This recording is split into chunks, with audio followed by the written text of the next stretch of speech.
Hi friends, எல்லோருக்கும் price தி Lord.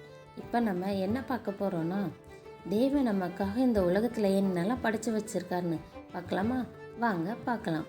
முதலாம் நாள் தேவன் வெளிச்சத்தை படைச்சிட்டு பார்த்தாரு. ஒழுங்கில்லாமல் இருந்துச்சு. அதை சரி செஞ்சார்.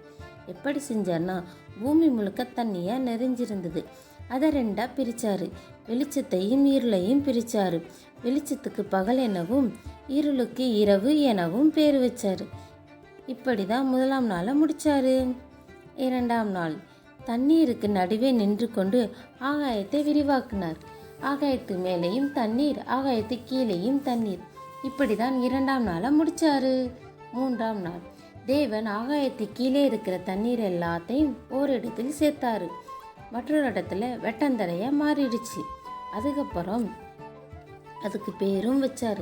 தண்ணீருக்கு சமுத்திரம் எனவும் வெட்டாந்தரைக்கு பூமி எனவும் பேர் வச்சார். பூமி எங்கும் விதைகளையும் பூண்டுகளையும் கனிகளையும் விதைச்சார். இப்படி தான் மூன்றாம் நாளை முடித்தார். நான்காம் நாள் பகலுக்கும் இரவுக்கும் வித்தியாசம் தெரியாமல் இருந்துச்சு.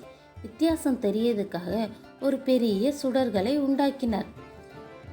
அவைகள் காலங்களையும் நாட்களையும் வருடங்களையும் குறிக்கத்தக்கதாக இருந்துச்சு. அதுக்கப்புறம் பகலையால் பெரிய சுடர்களையும் இரவையால் சிறிய சுடர்களையும் நட்சத்திரங்களையும் உண்டாக்கினார். இப்படி தான் நான்காம் நாளை முடித்தார். ஐந்தாம் நாள் தண்ணீரில் பலவிதமான நீந்தும் ஜீவ ஜந்துக்களையும் மகாமச்சங்களையும் உண்டாக்கினார். அதுக்கப்புறம் வானில் பறக்கும் பறவைகளையும் உண்டாக்கினார். இப்படி தான் ஐந்தாம் நாளை முடித்தார். ஆறாம் நாள் தேவன் பூமியிலே நாட்டு மிருகங்களையும் காட்டு மிருகங்களையும் ஊரும் பிராணிகளையும் உண்டாக்கினார். அதுக்கப்புறம் தேவன் சாயலாகவே மனுஷனையும் மனுஷியையும் உண்டாக்கினார்.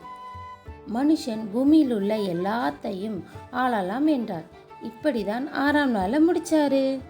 ஏழாம் நாள் தேவன் 6 நாளும் எல்லாத்தையும் உண்டாக்கி 7ஆம் நாளிலே ஓய்ந்திருந்தார். 7ஆம் நாளில் ஓய்ந்திருந்தபடியால் அந்த நாளை அவர் பரிசுத்தமாக்கினார். இப்படி தான் தேவன் படைத்த படைப்புகள் எல்லாத்தையும் முடித்தார். ஓகே ஃப்ரெண்ட்ஸ், உங்களுக்கு இது பிடிச்சிருந்தா லைக் பண்ணுங்கள், ஷேர் பண்ணுங்கள், சப்ஸ்கிரைப் பண்ணுங்கள்.